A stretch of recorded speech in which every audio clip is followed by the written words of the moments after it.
Meet the guy who is always about to start, any day now. This is Sticko.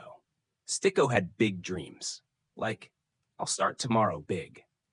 Today felt too late. Tomorrow felt too early. Monday sounded professional. New month felt aesthetic. New year felt unrealistic. Sticko didn't procrastinate. He prepared, watched tutorials, made plans, bought supplies, did absolutely nothing.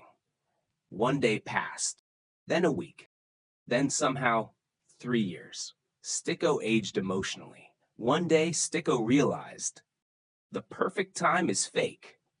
It's a lie made by fear. So Sticko started. Messy, unconfident, badly. But he started. Waiting feels responsible, but it's just procrastination wearing a suit.